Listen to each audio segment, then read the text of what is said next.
নোয়াখালীর চৌমুহনীর মশলার বাজারের পরিস্থিতি জানাতে আমাদের সাথে যুক্ত হবেন সহকর্মী মাওলা সুজন। আমরা যুক্ত হচ্ছি সুজনের সাথে।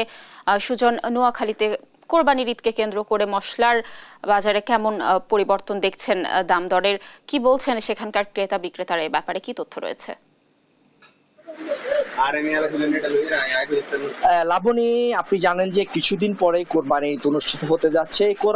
কোরবানি ঈদকে সামনে রেখে নোয়াখালীতে মশলার বাজার খুবই উত্তপ্ত রয়েছে, গরম রয়েছে। আসলে আমি এখন দাঁড়িয়ে আছি নোয়াখালীর বাণিজ্যিক শহর যেটি চৌমুহনী বাজারে। এই চৌমুহনী বাজারের একটি ইতিহাস রয়েছে। এখান থেকে বৃহত্তর নোয়াখালী, বিশেষ করে নোয়াখালী পুরো 9টি উপজেলার প্রত্যন্ত অঞ্চলে এবং একই সাথে পার্শ্ববর্তী জেলা লক্ষ্মীপুরের প্রত্যন্ত অঞ্চলে এখান থেকে মালামাল সরবরাহ হয়ে থাকে। তো মূলত নোয়াখালী এবং লক্ষ্মীপুরের বিশাল জনগোষ্ঠী এই চৌমুহনী বাজারের মালামালের উপরে নির্ভরশীল। তাই আমি এখন দাঁড়িয়ে আছি চৌমুহনীর মশলা বাজারে। তো ঈদকে সামনে রেখে এই মশলা বাজার আর যে পরিস্থিতি দেখছি, সকাল থেকে এই বাজার ঘুরে যে চিত্র দেখা গিয়েছে যে কিছু কিছু মশলা আর বাজার অত্যন্ত ঊর্ধ্বগতির দিকে রয়েছে। বিশেষ করে আদার দাম বেড়েছে, একই সাথে এলাচির দাম বেড়েছে। এলাচির দাম যেখানে কিছুদিন আগে ছিল 12 থেকে 1300 টাকা কেজি, এখন সে এলাচি বিক্রি হচ্ছে 3300 থেকে 3400 টাকা কেজি ধরে। এছাড়া যে অন্যান্য মশলা আরো রয়েছে, গুঁড়া হলুদ, গুঁড়া মরিচ সহ অন্যান্য যে মশলাগুলো রয়েছে সেগুলো বাড়তি পর্যায়ে রয়েছে। তো কেন এই বাড়তি পর্যায়ে সে বিষয়ে আমি এখন কথা বলবো একজন ব্যবসায়ীর সাথে। তিনি চৌমুহনী বাজারের একজন মশলা ব্যবসায়ী। আমি তার কাছে জানতে চাইবো এই মশলার বাজার কেন ঊর্ধ্বগতির দিকে? আসলে মশলার বাজার ঊর্ধ্বগতির ব্যাপার হচ্ছে আপনার গত বছরের তুলনায় এই বছর আপনার এলাচি বিশেষ করে দাম বাড়তি। তারপর মশলার মধ্যে অন্যান্য আইটেম যেগুলো আছে আপনার গোলমরিচ, লবঙ্গ, সাদা মরিচ, এগুলো গত বছর তুলনায় অত্যধিক বাড়তি। গত বছর যে দামগুলো ছিল 600-700 টাকা, তা এবার বেড়ে দাঁড়িয়েছে 1200 টাকা, 1250 টাকা। সাদা গোলমরিচ আর কালো গোলমরিচ হয়েছে আপনার 950 থেকে 1000 টাকা। এই বাড়তি।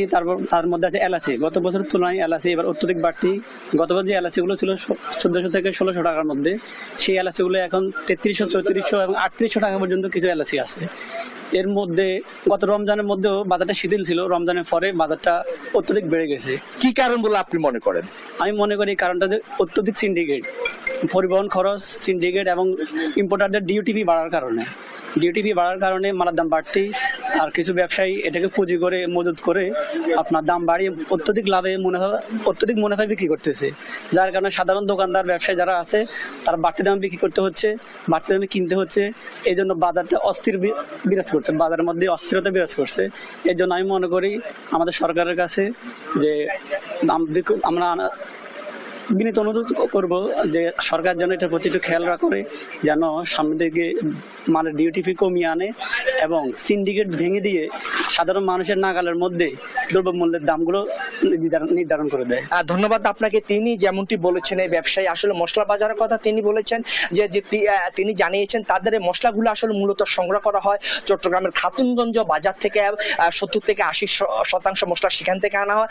বাকি যে 20 এবং 30% মশলা রয়েছে সেগুলো বগুড়া হিলি সীমান্ত থেকে আনা হয়। তো এই মালামাল সংগ্রহ করতে যার যে পরিবহন খরচ আছে, একই সাথে যে শ্রমিক খরচ আছে, একই সাথে তিনি জানাইছেন যে তার যে দোকান খরচ রয়েছে, বিদ্যুৎ খরচ এবং যে তাদের যে স্টাফ খরচ, এসবগুলোর সাথে সামঞ্জস্য করেই তাদেরকে মশলা বিক্রি করতে হচ্ছে। তারপর তারা চেষ্টা করছেন যে তাদের নাগালের ভিতরে রাখার জন্য।